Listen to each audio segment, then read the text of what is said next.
की ذات हुसैन से, वजूद हुसैन से। उसको जो मसला था हुसैन पाक की जात से मसला था, तो आज जो यजीद का दिफा कर रहे हैं वो खुलकर नहीं कर रहे।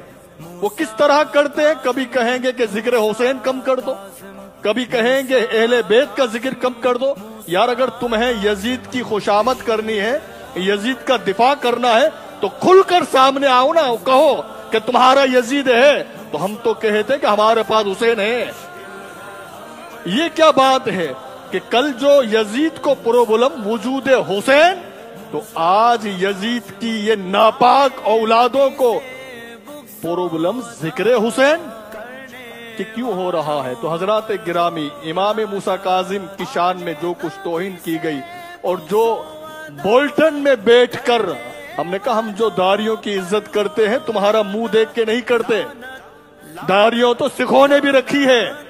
तुम जो दस्तार पहनते हो तो ये दस्तार तुम्हारा मुंह देख के हम दस्तार की इज्जत नहीं करते, क्योंकि दस्तार पहनना मुस्तफा की सुन्नत है।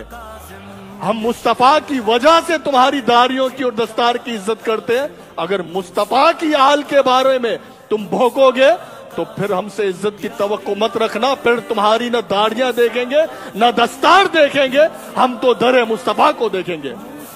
तो हुसैन हमारे हैं, कहिए सुभान अल्लाह। तो ये लेस्टर है, दूर नहीं है। कुछ ही कराम के साथ अहले बैत अतहार का भी जिक्र करके बताते हैं कि कंजूसी मत करो, जिन पर नमाज में दुरूद भेजते हो कभी अपने बच्चों को उनका नाम भी बताओ। जहां अमीर मुआविया को याद करते हो तो वहां अमीर हमजा को भी याद करो, सब सहाबा को याद करो। ये सुन्नियत है। अल्लाह करीम हमें अहले बैत अतहार और सहाबा पाक का सच्चा वफादार बने। हुजूर गौसे आजम दस्तगीर की मोहब्बत भी, गरीब नवाज की मोहब्बत भी हमारे दिलों में, और यही हजरात गिरामी सुन्नियत है। इसी पर कायम रहिए, अपने बच्चों को इन्हीं की मोहब्बतों से आप जो है उनके दिलों में डालिए और उनको बताइए कि कौन सी हस्ती क्या है, किन की क्या खिदमात हैं। किसी से बेवफाई मत करिए, सबके बन के रहिए। अहले बैत अतहार को का जिक्र भी करिए और सहाबा का भी जिक्र करके बताएं। यही अल्लाहुम्मा सल्ली अला सय्यिदिना